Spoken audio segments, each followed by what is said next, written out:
little morning fairy dance. Yeah.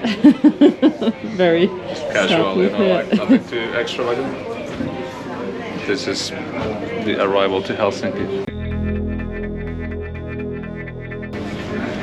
Helsinki is the capital of Finland. And the capital of mobile gaming.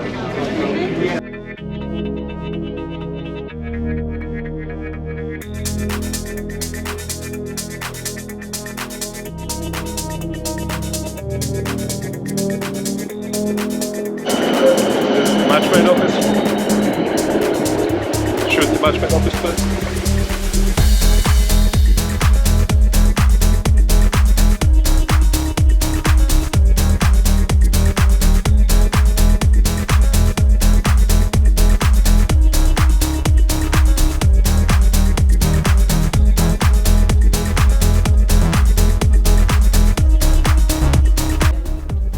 Oh, shit.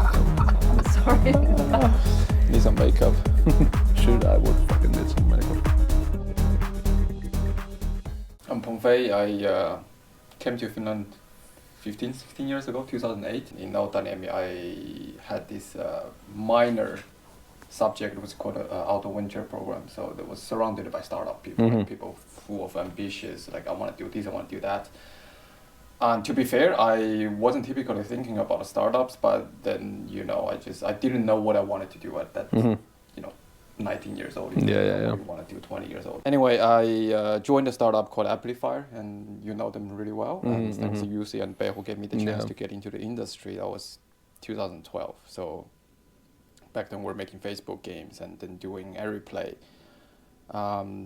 We're doing pretty well in terms of the amount of users we're reaching, and the ad network was taking off. We were one of the first doing video advertising. Yeah. So Unity acquired us at 2014, and since then I've been at Unity until 2020. I did a lot of things. Ad tech, basically talking with developers, helping them to monetize, to acquire users, and then I was kind of done with the ad tech. And then Unity went to IPO at 2020, and we left Unity around that time to basically founded Yahaha. We noticed there's a gap in the market. A lot of people want to create for 3D. Well, let it be your game or not. I need to go learn programming, right? I'm a 3D artist. I need to go learn how to do 3D modeling and stuff like that. It's not somebody can just pick it up and do it. Yeah. So there's a huge barrier. And what we believe in the future is that the future entertainment form is going to be 3D, real-time, multiplayer. So, that's 3D is basically a thing that, just look at today, everybody's shooting a video with TikTok, uploading on YouTube, right? So we do think that 3D is going to be the mainstream in the future. So we thought that there's a tool that's needed for everyone just to get started on 3D creation. Unity and Unreal, they are great, but they're for professionals. They're not for me, they're not for my mom, they're not for my kids, right? Should we put Yahaha in the metaverse bucket? Good question.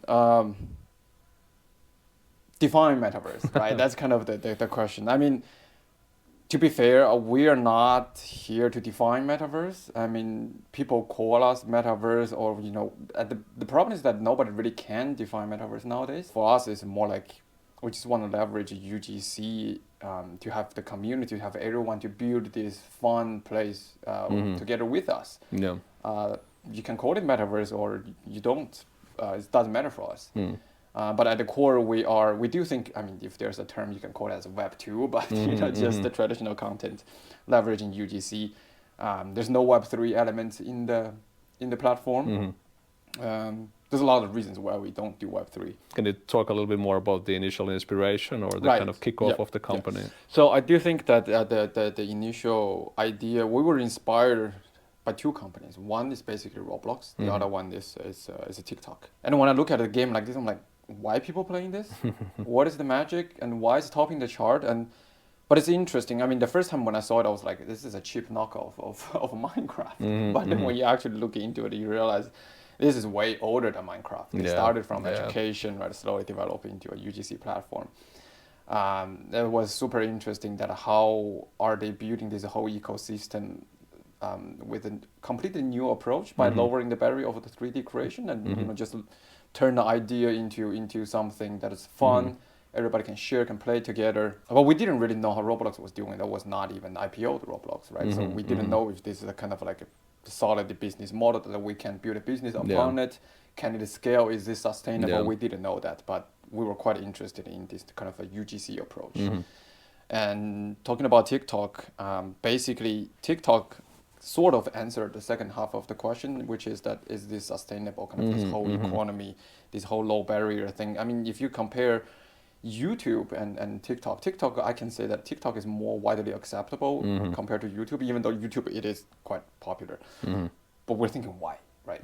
TikTok is so easy. It's exactly that you lower the barrier of the entry that is literally down to I have a phone, I have an app, and I can do it. With YouTube, you're picking on the camera, on the equipment, the scripting, and the post-processing, the effects. There's still certain barriers for people to entry, right? So TikTok's success is basically proof that in the sense that low entry or say zero entry into this that will enable everybody involved and you would have more creativity from different industry rather than the people just from I'm a YouTuber, I'm doing this and that. It's because it's the innovation, it's the ideas, it's the creativity when they meet from different industries, they mix together and generate the content that's super interesting because you always find something there that is relatable to you.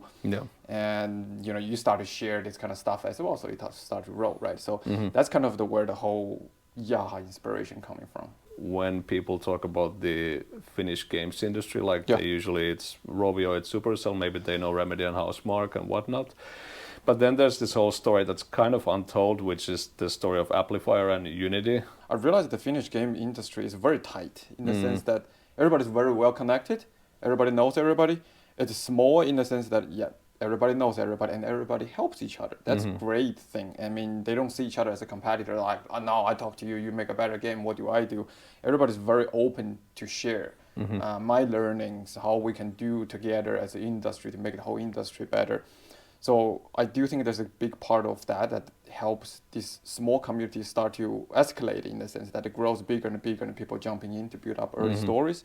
Another thing I noticed just because of my background, I coming from China, constantly worry about where do I buy food? If I'm going to be an indie developer, if I open up a small indie studio with my friend, how am I going to afford this? Right? Here, there's always a safety net. The government's going to pay you, that's fine, right?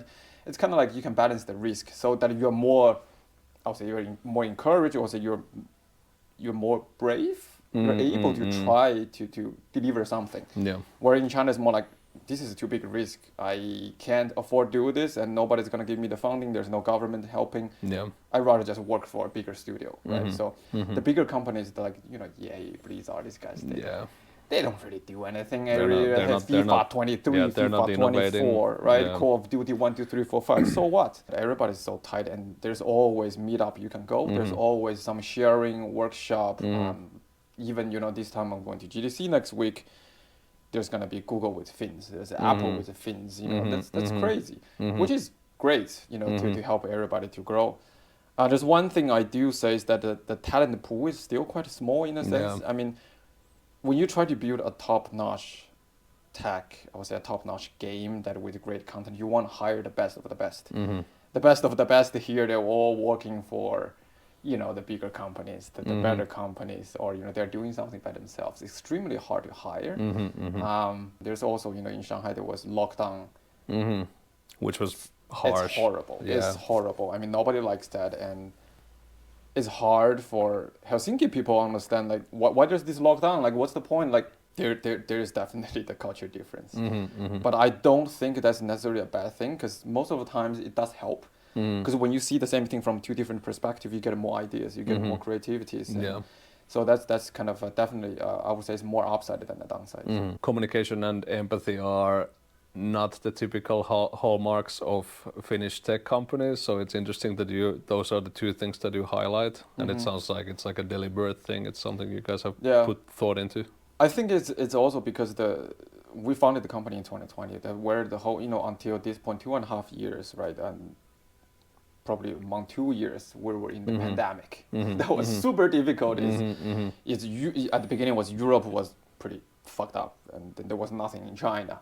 I went to Shanghai, there's no mask, no nothing. I feel like freedom. I was like, this is weird. I go to China, I feel freedom.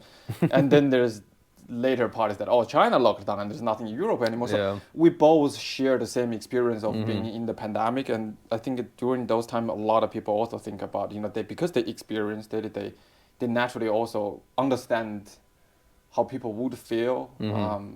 There's kind of a mental impact, stress, and can go out and all this and that. AI for us, especially for UGC platform, right? User-generated content. These guys typically, I wouldn't say all of them, but typically they are not like a full-on game developer. They're somewhat in some aspect, or they're lacking of knowledge or kind of the skills to make a perfect game or the ideal game they would like to. So the AI would basically help the people to generate better content more efficiently. And even for kind of seasoned developers, it's more efficient. So what we do is basically you can see that to set up a simple scene, let's say this room. If I do it, give me the assets, I can do it in 10 minutes. But if with the AI, I can just tell the AI, I want to make this room with one couch with, what kind of a style. Shark plush toy. Literally 1 minute, less than a minute, you have it, right? It's being more efficient rather than to replace anything. It's just help you to be more productive. So in a sense, you can ship a game faster, right? You can have more ideas, you can have more reference, you can, it's basically assistant to help you to make things faster, more productive. That's the kind of the root, also our philosophy, even why we build Yahaha, is just to make more people, to have more people involved into game creation, to get into the industry. So AI would definitely a big push for that. So it can be adopted to everyone can make a game, literally everyone. I personally think Web3 is the future. I just don't know what it's gonna be like. Is it gonna be with the current, public chain? Is it gonna be something with NFT or NBT, NCT, NDT? You don't know. I personally believe it's coming, and you cannot refuse it. You take it or not, it's coming. But it's not gonna be the form that we are talking about today. I mean, you also been in the industry for a long time. You know that at the beginning, let's say 10 years ago, when people go to conferences like VR, AR, and this suddenly it's like about every conference is about a blockchain. Then every conference is about NFT. Every conference is about a metaverse. There's always this kind of curve, right? That when the hype comes, because it's hype, there's money, there's interesting idea, people start to experiment. It's just natural that people jump in and to try to do some innovation stuff. We don't do Web3 because we just don't think this is here yet. The tech is too early. This is really, I mean, there is some cool concept, but in terms of trying to deliver a AAA game, or say the real game experience with blockchain, with NFT, I don't see an example yet, right? And it's Show me the game first. Then maybe I will jump in. But we just think it's too early. The investors took a big part of the direction where this is supposed to go, right? Because they invest in money in this direction, so that's why people rushing into doing such thing. I don't think necessarily all this is because a game developer wants to do so. It's a lot of because the capital. I mean, it is tough in the sense to be a small studio nowadays. How do you survive, right? Which is a sad thing. It is a very sad thing when I look at indie developers, like a great game. They don't make money. They don't get a discovery. They don't get it published, they don't get a funding, and then you see people rushing into Web3 doing some I don't even call as a game. You guys raised like a pretty reasonable amount of money in a tough funding environment. Yeah, it was really out of our expectation. We didn't think that we can raise that much money, and obviously the whole pandemic helped. It's sad helped, to say, but it helped a lot of game companies. That's how it is. So we quickly got a lot of tractions. We were fortunate enough that we were even able to pick investors instead of we have to take somebody's money. So we were in a very good position. And another thing is also, I mean, to anybody who is trying to get investors' money, have a demo. Don't go there with a PPT. That's just, it's not. I mean, one of the seed funding, the investor, we went to pitch. They were like, "You are the first guys coming with a demo and pitching this subject." So they said, "You are not the first guys coming to pitch with the kind of this UGC idea or somewhat editor or metaverse, whatever you call it." They said, "You guys are the first ones with the demo," even though the demo has nothing to do with the version we had today. But they completely got the idea what we're trying to do. right? So it was a quick decision. It's kind of like the anti-Web3 pitch in that sense, that you actually start with a product and then you follow with actual users who want the product, instead of this like, here's our white paper, and one day there'll be somebody who actually, maybe there'll be product, and then one day somebody might actually use it if they can get their wallet and whatever shit. So discovery and distribution have been like a regular theme, whether we talk to like Steam developers or people who make mobile games or web games. How do you see the kind of current landscape and the changes when it comes to game discovery and distribution? Yeah, so I feel like I've been dealing with this the whole freaking career in games, because when I joined Amplifier, why Amplifier pivot into a ad network plus AirPlay, this kind of a social network in the sense, is because the Facebook game we did, just nobody found it. So that's why UC was like, what do we do then? Like this is an industry-wide problem. This is not just us, right? So every platform is gonna be like this when it gets popular. At the beginning was Facebook, and then the App Store, and then Google Play, and then Steam, right? There's always these kind of problems. I do think it's pretty hard to solve. I don't have an answer for that.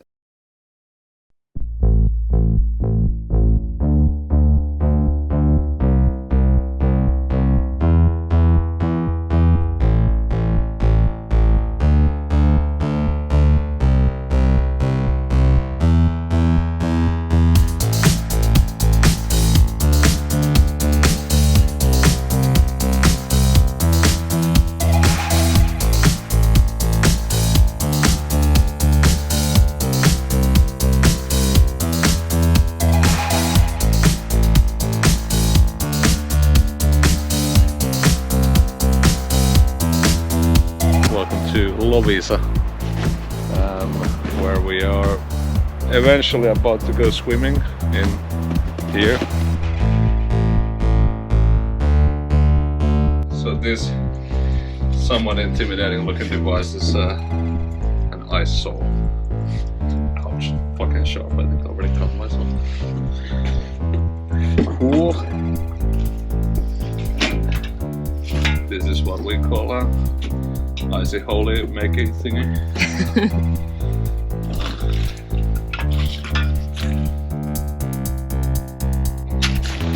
The icy holy makey process is simple. I think in cartoons it's always this like circular thing. In reality it might be hard to achieve. So you do 4 holes and then you saw between them, and then you push the lid under the ice, and that's it.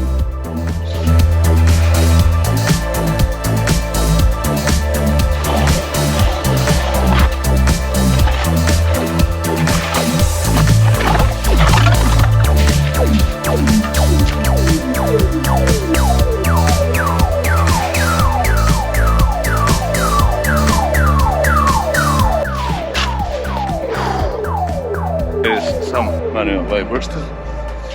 No niin, this bad boy. I bet there's a Japanese video game where the bad guy has this.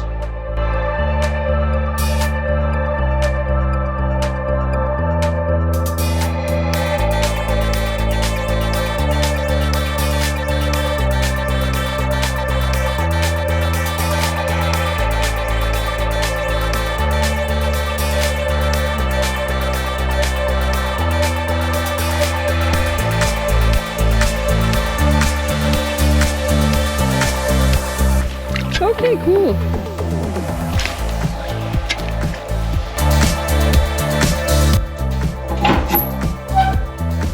Yeah, I'm in the sauna. It's very nice, warm, and relaxing. I think there are 2 Finnish language words that have made it into international language. Those are for sauna and kaasalikännit. Sauna means sauna, and kaasalikännit means getting drunk at home alone in your underwear. Which I guess are the main things you need to understand about Finnish culture. It's got a bit of a Blair Witch Project vibe.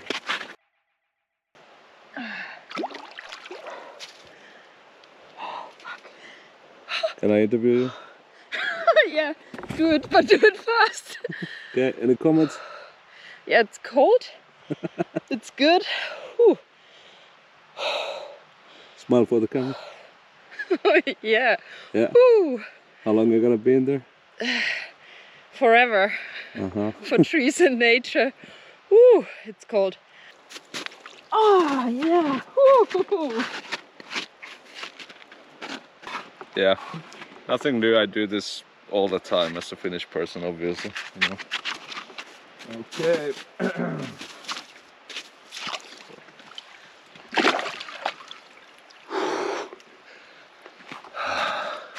Wait, close up. I hope I don't fall.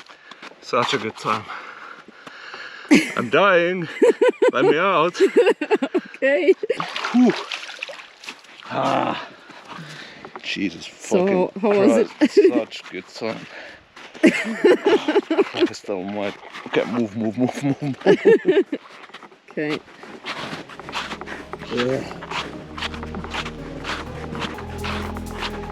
I don't feel cold afterwards at all. It's just like the before and in it. I can't feel my toes.